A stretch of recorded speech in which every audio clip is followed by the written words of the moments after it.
Prague, May 27th, 1942, early morning. Two men stand on a street corner in the Lieben district. One holds a briefcase. The other grips a submachine gun concealed beneath his coat. They're waiting for a man considered the most dangerous in the Third Reich.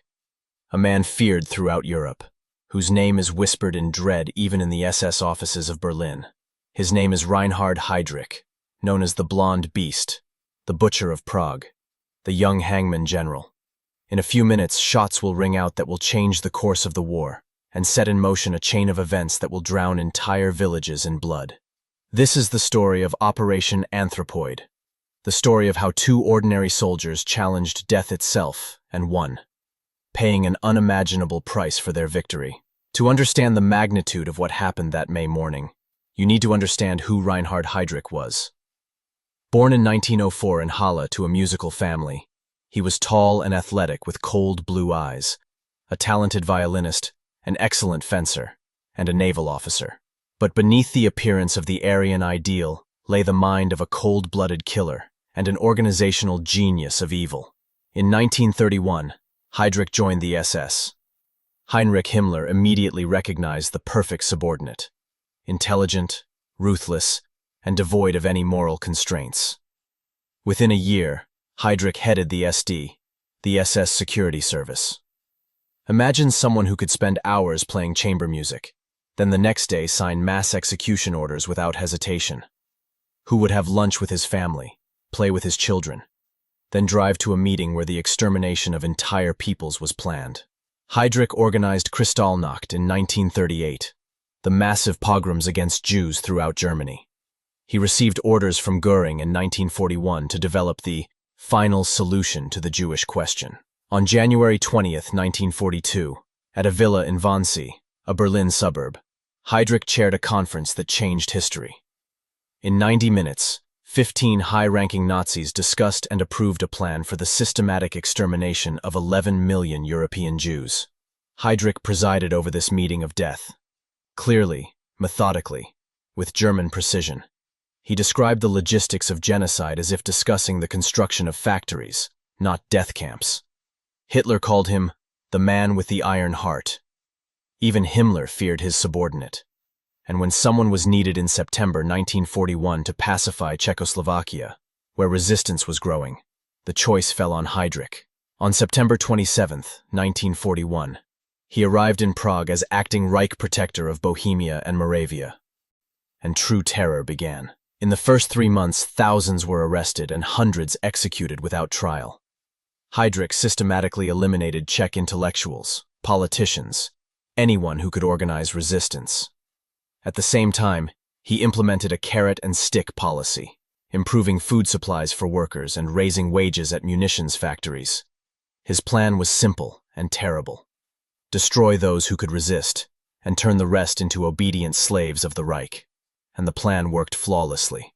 By spring 1942, Czechoslovakia had become one of the quietest occupied territories, where factories operated at full capacity and resistance was virtually crushed.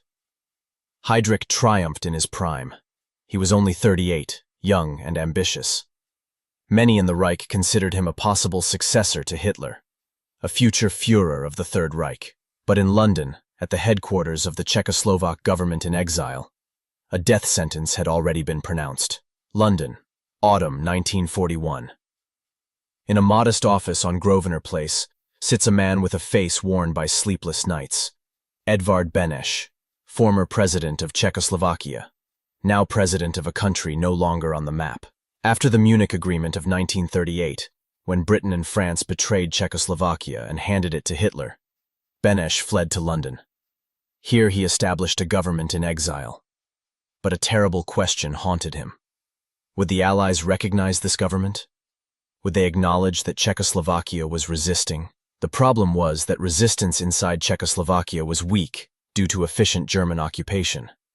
And after Heydrich's arrival, it became virtually impossible. Beneš needed something dramatic, something that would show the world that the Czechs were fighting, something that would force the Allies to recognize the legitimacy of his government and cancel the shameful Munich Agreement. And then a mad, desperate idea was born: to kill Reinhard Heydrich himself. not some officer or local collaborator, but the third man in the Third Reich hierarchy, Himmler's right hand, one of Hitler's closest associates. František Moravec, head of Czechoslovak intelligence, was firmly against it, understanding that reprisals would be monstrous. But Beneš insisted. Political necessity outweighed everything else. The British Special Operations Executive agreed to help, already having considerable experience dropping agents into occupied Europe, and serious preparation began. From Czechoslovak soldiers who had evacuated to Britain, the best were selected and sent to a secret base in Scotland. There, among the heather moors and cold lakes, they learned all necessary skills: parachute jumps, shooting, hand-to-hand combat, demolitions, and espionage, training for months without respite. From all the volunteers for Operation Anthropoid, 2 were chosen.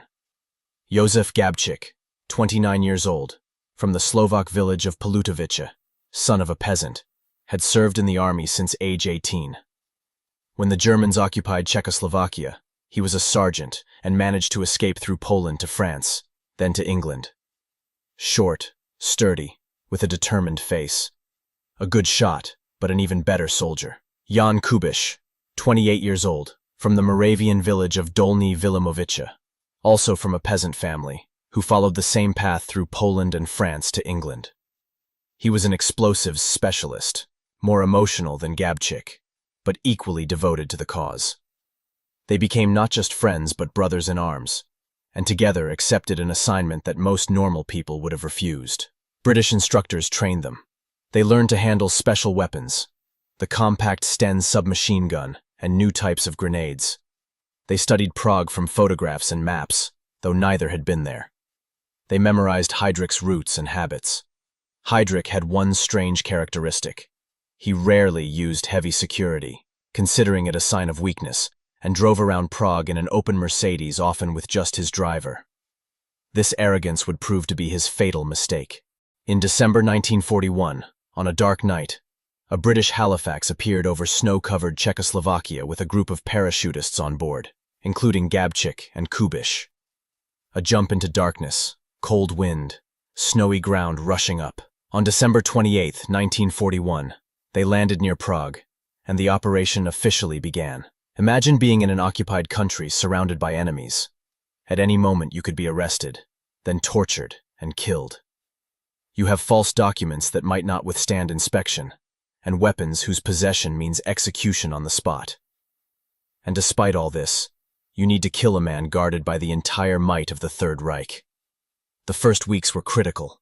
They needed to find shelter, make contact with the underground, and carefully scout the situation. They were lucky. Although resistance had been suppressed, there remained people willing to help. Ordinary Czechs who risked their lives and their families' lives. The Moravec family was first to shelter them. Then others helped. Teachers, workers, ordinary clerks. These people knew perfectly well what they were risking. Under Heydrich, the punishment was one: death, not only for those who helped partisans, but for their entire family, including parents, wives, and children.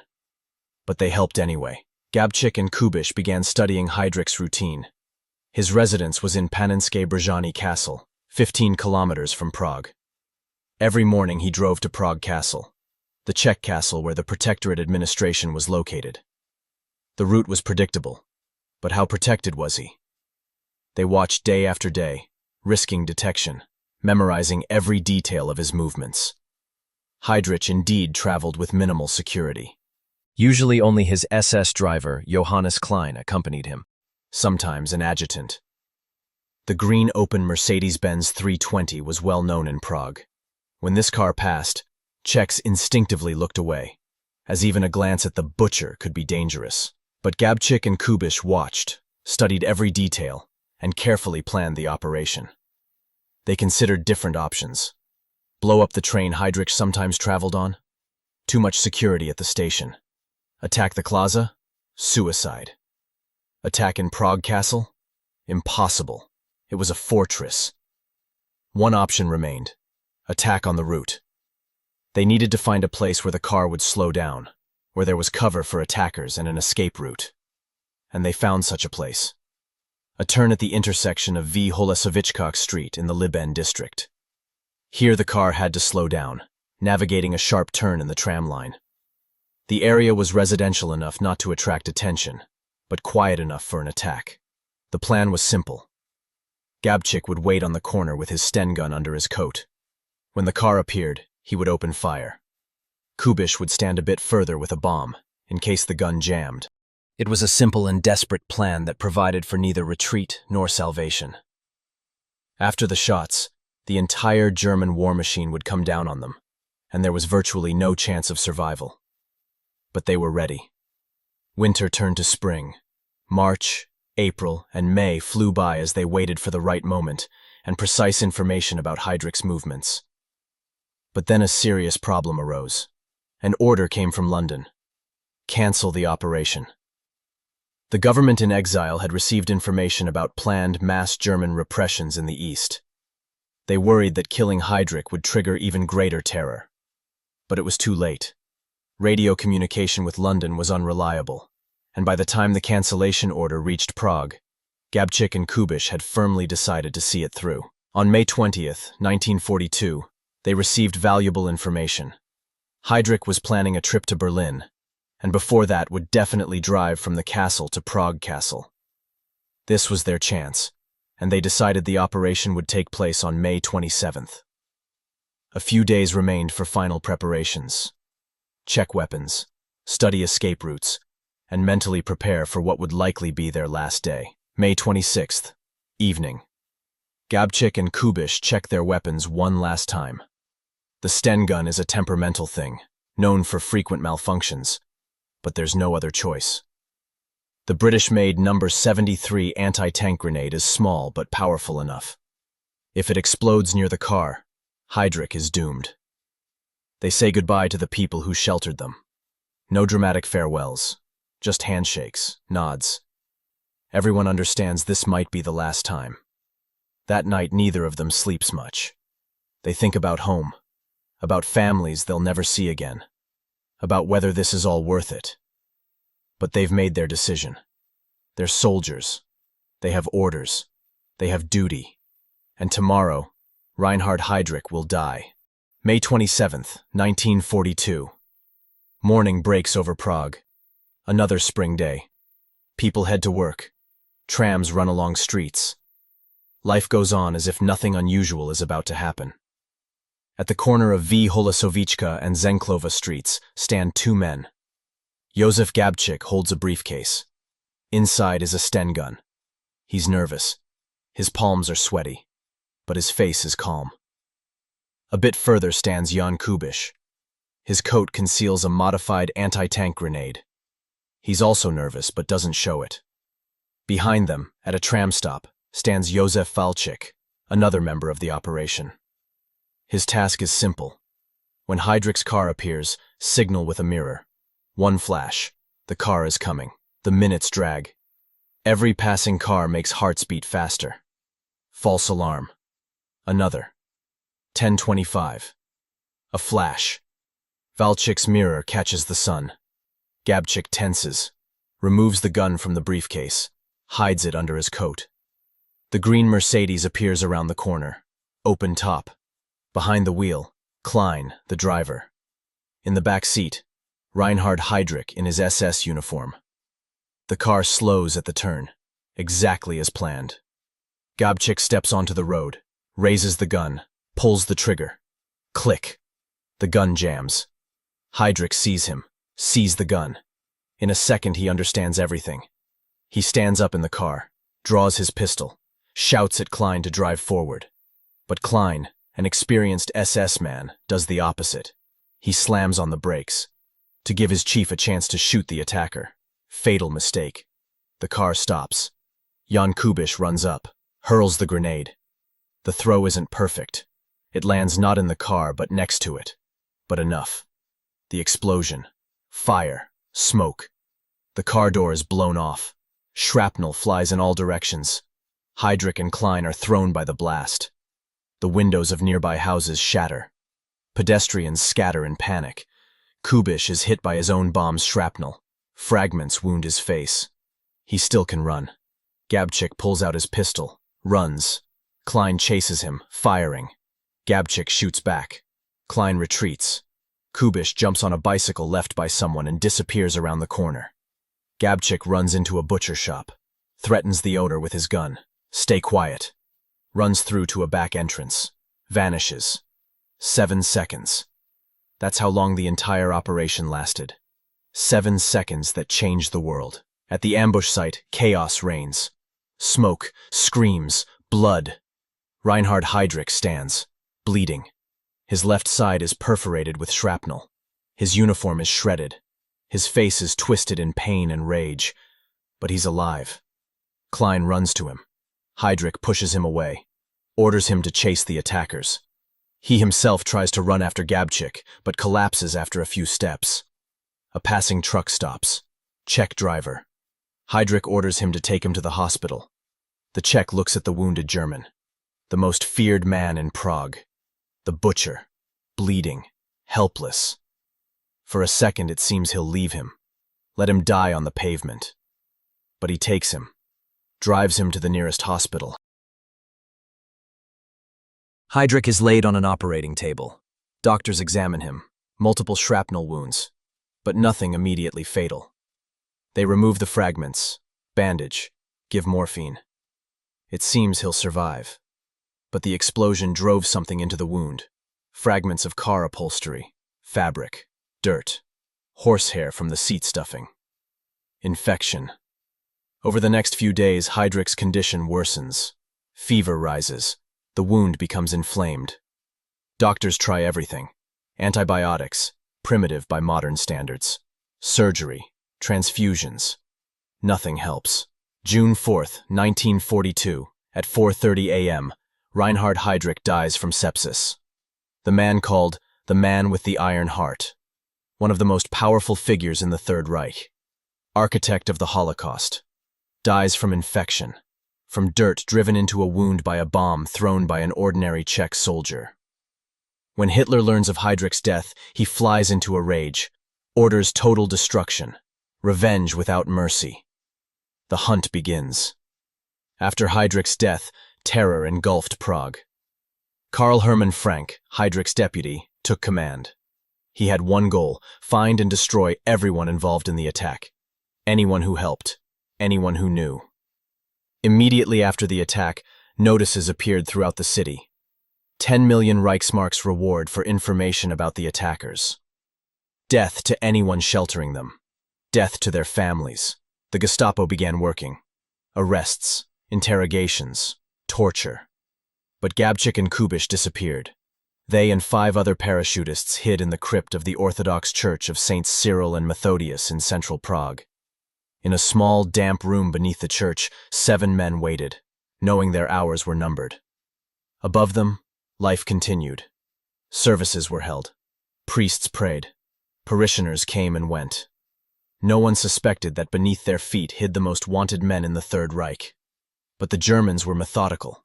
They checked everyone, everything, every house, every apartment. They detained thousands, tortured hundreds. May 28th, the day after the attack. The small village of Lidice, 22 kilometers from Prague. The Germans received a denunciation. Supposedly resistance members lived there. Supposedly they were connected to the London parachutists. It was a lie. There was no connection. Just an innocent village, 503 people. But the Germans didn't care about the truth. June 9th. German troops surround Lidice. They gather all men and boys over 15. 173 people. Take them to a farm. Line them up against a wall. Execution. All 173. Shot. Women and children are taken to a school. The next day, women are sent to Ravensbrück concentration camp. Children deemed suitable for Germanization are taken to German families. The rest go to Chelmno extermination camp. The village itself is burned, blown up, leveled, erased from maps. Lidice ceases to exist. This is the German message. This is what happens to those who resist. This will be the fate of any village, any city that helps enemies of the Reich. But Czechs don't break. They continue to hide the parachutists, continue to help. However, Among the Czechs is one who breaks, Karel Čurda, another parachutist who landed with a different group. He's terrified. Sees the repressions, sees the executions, sees his mother's name on the lists of those to be arrested. He goes to the Gestapo. He tells them everything. About the parachutists, about the operation, about those who helped. He betrays everyone. For his betrayal, he receives the reward, 1 million Reichsmarks. His mother is released. But most importantly, he tells them where Gabčík and Kubiš are hiding. The church, the crypt, everything. On the night of June 17th, the Gestapo acts. They arrest Bishop Gorazd, who sheltered the parachutists. Arrest everyone connected to the church. They know the parachutists are in the crypt. They know there's no way out. June 18th, 4:15 a.m. The church of Saints Cyril and Methodius is surrounded by 800 SS soldiers. Tanks, machine guns, searchlights. Karl Hermann Frank personally commands the operation. He wants to take the terrorists alive. For a show trial, for torture, as an example. But he doesn't know them. Imagine a crypt. A small room beneath a church. Damp stone walls. One narrow entrance, through a window in the wall. No exit. 7 men. Each has a pistol. A few magazines. That's all. Against them, 800 SS men. Tanks. Flamethrowers. The entire might of the Third Reich. No chance. Absolutely none. 4:15 a.m. The first SS men burst into the church. Climb the stairs to the choir loft where 3 parachutists are hiding. Adolf Opalka, Jan Hruby, and Josef Bublik. The Germans expected to find them sleeping, but the Czechs are ready. Gunfire. The first wave of Germans falls back. There are wounded. The Germans regroup. Next attack. Bursts of automatic fire, grenades. The Czechs fight back. Only 3 of them. But they hold a good position. The staircase is narrow. The Germans can't use their numerical superiority. The battle lasts 2 hours. For 2 hours, 3 Czechs hold off hundreds of SS men. But ammunition runs out. Opalka is severely wounded. Bublik is killed. Hruby is shell-shocked. They understand. This is the end. Opalka, bleeding out, shouts down to his comrades in the crypt. "We're done! Save yourselves if you can." Then the last bullets. Hruby shoots Opalka, finishes off his comrade so he won't fall into enemy hands alive, then shoots himself. Silence in the choir loft. But below, in the crypt, the battle is just beginning. The Germans discover a ventilation window in the wall, the entrance to the crypt.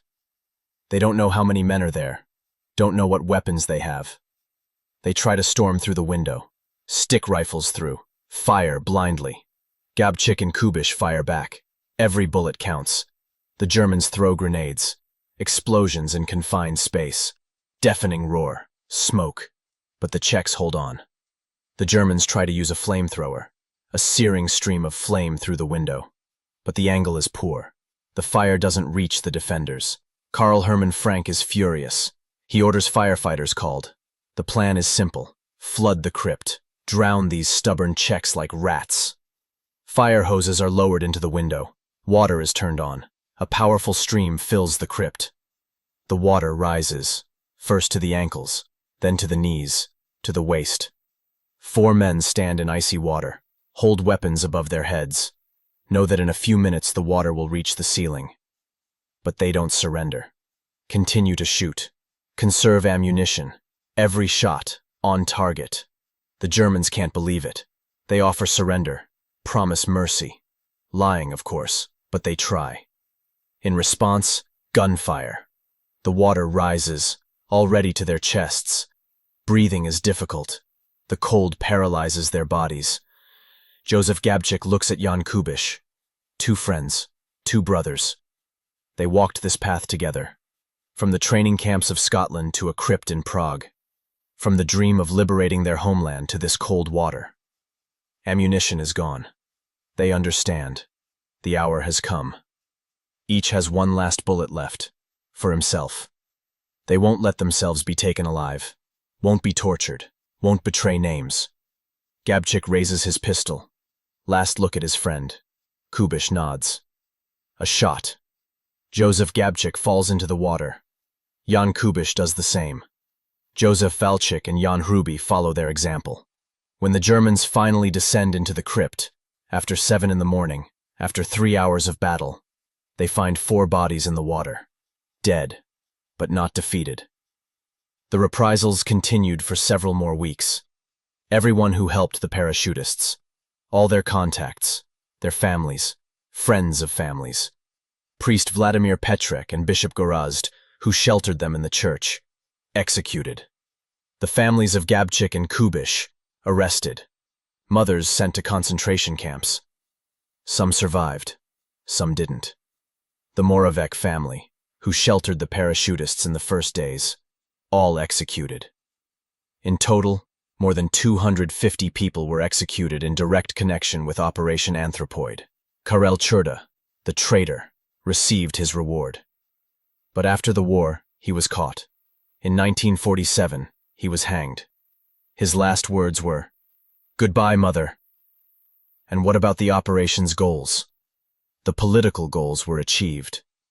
Heydrich's assassination showed that the Czechs were resisting. The Munich Agreement was annulled. The Czechoslovak government in exile received full recognition. The military consequences were also significant. The terror unleashed by the Germans after Heydrich's assassination turned even the loyal population against them. The partisan movement grew stronger. But most importantly, the symbolic significance. For the first time, someone dared to raise a hand against the Reich's leadership. For the first time, one of the most powerful Nazis was killed. Not on the battlefield, not in a bombing, but as the result of a carefully planned operation by 2 ordinary soldiers. This showed. They weren't all powerful. They could be killed. They could be stopped. Hitler was enraged. He ordered strengthened personal security for all high-ranking Nazis. Their movements became more secretive. Never again would high officials travel with minimal security. And the memory of Josef Gabčík and Jan Kubiš lives on. After the war, Czechoslovakia regained its independence. Gabčík and Kubiš were posthumously awarded the country's highest honors. In the crypt of the Church of Saints Cyril and Methodius, there is now a museum. On the wall, bullet marks. The window through which the Germans stormed. Everything preserved as a memorial.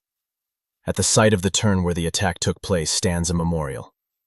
Relief sculptures of Gabčík and Kubiš. The flowers are always fresh. Lidice was rebuilt, but the old village remains as a memorial. An empty field with crosses. A reminder of the price of resistance. Was it worth it? Was the life of one man, even one of the chief Nazi criminals, worth the lives of thousands of innocents? There is no simple answer to this question. But there is another question. What happens when no one resists evil? When everyone stays silent, fearing the consequences? Gabčík and Kubiš did not stay silent. They knew the price. They knew their action would trigger reprisals. They knew they would most likely die themselves. And they went ahead anyway. Because some things are more important than life. Honor, dignity, freedom of one's homeland. On May 27, 1942, 2 ordinary soldiers proved that evil can be defeated. Even when there's no chance. Even when the price is unbearable. And this victory is forever etched in history.